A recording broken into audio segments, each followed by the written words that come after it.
Jeff's Superscript is brought to you by Black Cat Comics and Collectibles, in my opinion, the best comic shop and clubhouse on the internet.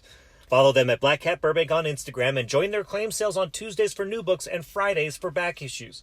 And don't forget to ask about joining their Stray Cats Club for special perks. Hi, I'm Jeff, and welcome to another one of my videos where I take a look at all the new comic books hitting Final Order Cutoff this upcoming weekend, Sunday, April 25th for all things from Lunar Distribution, and Monday, April 26th for everything from Diamond. Now I'm trying to make these videos as short as possible, so let's go ahead and jump right into the books that I want to bring to your attention this week. There are just about 11 of them, I think. Let's start off by looking at the first book, which is Far Cry Rite of Passage. Number 1, this is a new book from Dark Horse Comics. The description reads, President Ant N. Castillo's only son Diego has just turned 13, but his birthday is more than a celebration, it's a rite of passage.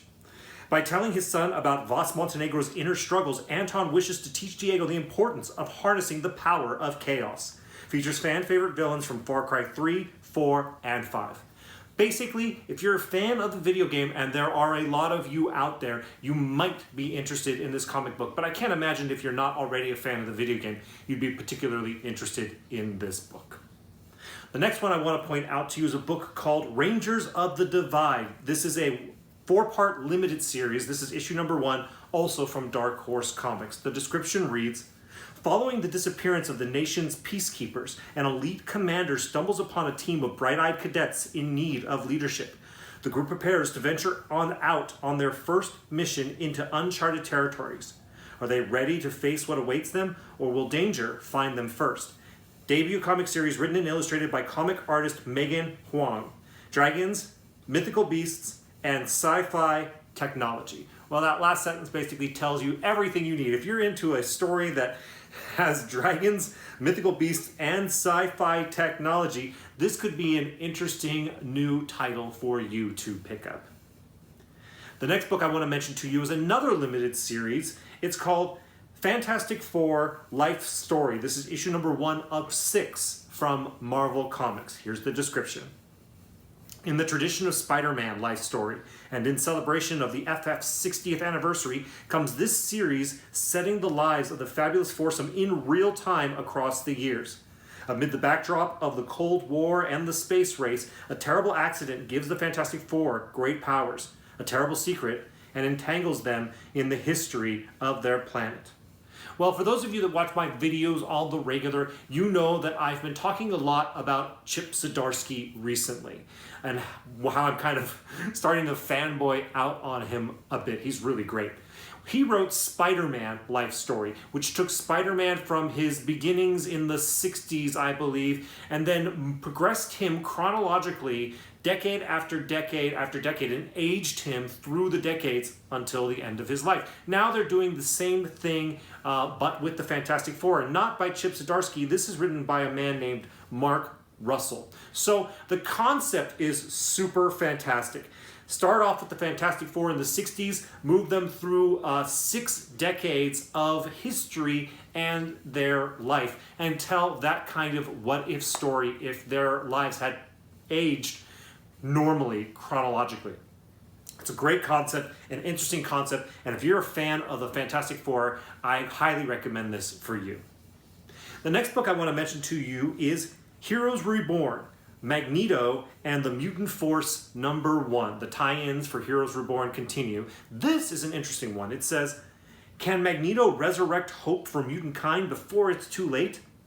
Years ago, Magneto and Professor X led Earth's mutants in a final push for independence against the Squadron Supreme of America. What followed was the Squadron's Mutant Massacre, a violent rebuttal that left mutant kind forever wounded and Xavier dead. Or so Magneto thought. Years later, Magneto discovers Xavier clinging to life in the astral plane and gathers his allies for a first-of-its-kind rescue mission. Too bad the same mission puts the mutant force back on the Squadron's radar. Failure means the last gasp of mutant kind, but success means the first breaths of something even more elusive to the mutants of Heroes Reborn. Hope. I like my mutants, and I am curious about this whole Heroes Reborn storyline. This is the first of the tie-ins that where I've read the description, I'm like, that sounds interesting. It sounds like an interesting kind of what if scenario. So this is one, I got a feeling I might go ahead and check this one out. If you like mutants and this Heroes Reborn kind of what if world is interesting to you, you might want to consider picking this one up as well. The next book I want to mention to you is The Immortal Hulk, Time of Monsters #1. The description reads, Al Ewing and Alex Packnadel, sorry names, introduced the original Hulk. 10,000 years ago, something green and glowing comes to... My dog is barking now, which is distracting, but I'm going to keep going anyways. 10,000 years ago, something green and glowing comes to poison the ancient ground of the Fertile Crescent and the hearts of its people. One boy is left to bear the consequences and for the first time to open the green door. Plus, Bruce Banner faces a challenge unlike any he's seen before as writer David Vaughn makes his Marvel debut. So even though it references Marvel writer David Vaughn here, that must be like a B story because it does say that this is written primarily by Al Ewing, who is the main writer on The Immortal Hulk. The description of this, I don't know if I gave it the due justice, the justice that it deserves, but reading this description, it seems to me like there's more lore to the Immortal Hulk than I'm aware of. It makes me really wish that I had been reading the Immortal Hulk this entire time. It makes me wish I was a bigger fan of the Hulk. For those of you who have been reading Immortal Hulk this whole time and who are big fans of the Hulk, I think that this story sounds like a gift to you. The next book I want to mention is a book called Shang Chi #1. Here's the description. Shang Chi versus the Marvel Universe. Shang Chi and his family are back, and this time they're colliding head-to-head with the Marvel Universe's biggest heroes. Shang Chi has finally taken his place as the leader of the Five Weapons Society, but using an evil secret organization as a force for good won't be easy, and it's about to get a lot harder when Shang Chi's fellow superheroes, like the Amazing Spider-Man, start to see him as a bad guy. Jean Luen Yang and Dyke Ron return to bring you the next chapter of this Marvel legend. I've said it before in videos that I make, and I'll say it again right now. Whenever I read anything about Shang-Chi, I get more and more interested. He seems cooler and cooler the more of this limited exposure that I get to him in things like descriptions like this. I still am not reading his comic books, but like I said, he gets more and more interesting to me. And so if you too are getting more and more interested in him, or if you just want to get more information on the character before his movie comes out eventually, this might be a good book to pick up. The next book I want to mention to you is Venom 200, or it's Legacy 200. It's Venom 35 from Marvel Comics.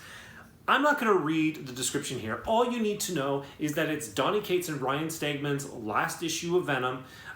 It's a huge anniversary issue. It's a giant book. It is $10 cover price. And it is probably going to be amazing. I mean, I'm a big fan of Donny Cates, and I have only been reading Venom because of him.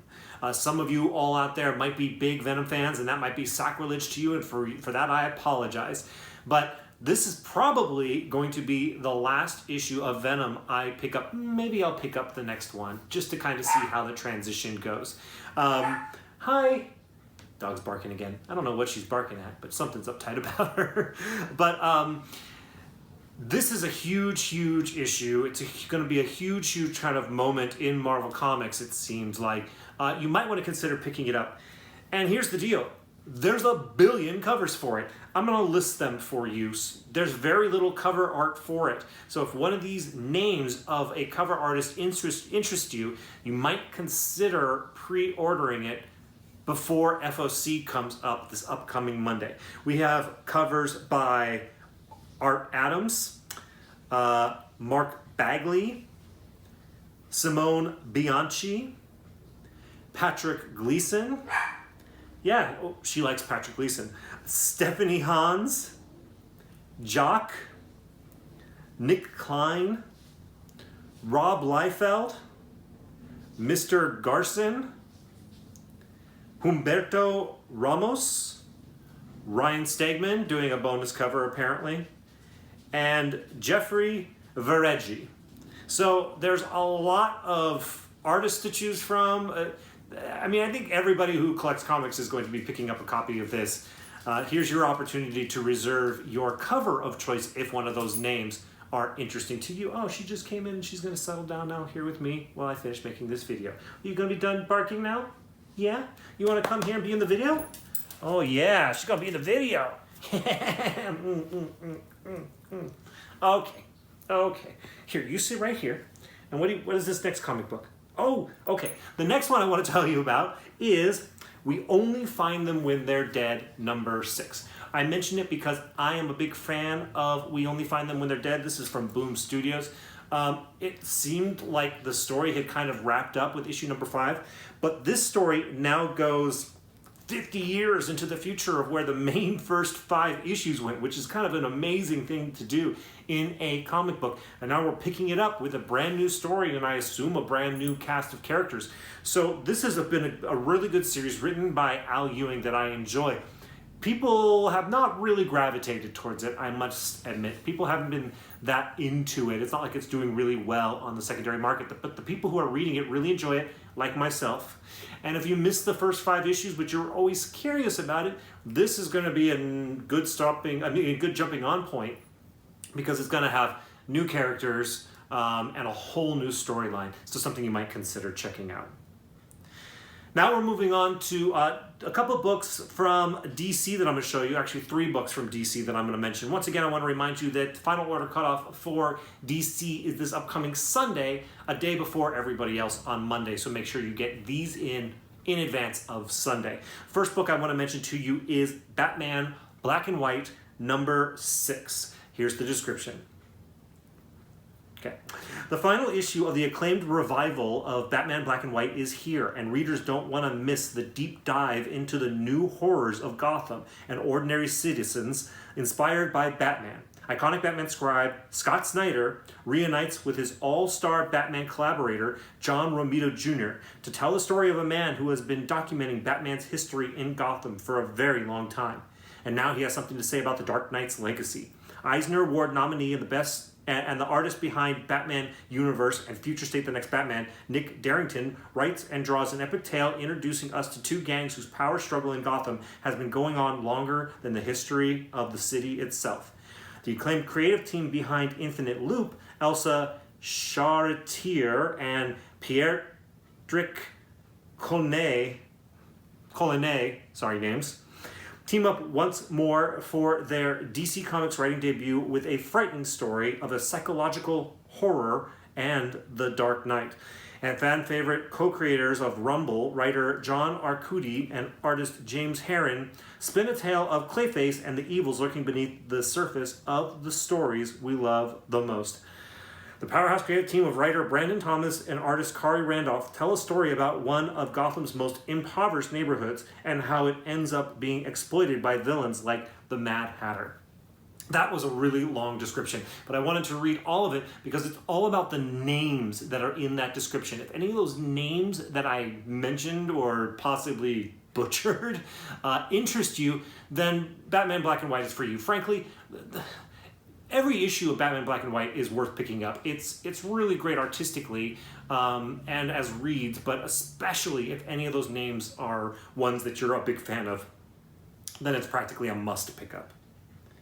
The next book I want to mention to you is Legends of the Dark Knight, number 1, from writer and artist Derek Robertson. Here's the description. The iconic series Legends of the Dark Knight is back. Comics, icons, and rising stars alike will tell digital-first stories across the Batman mythos, beginning with comics legend and co-creator of The Boys, Derek Robertson, writing and drawing an epic 3-issue supervillain crime drama.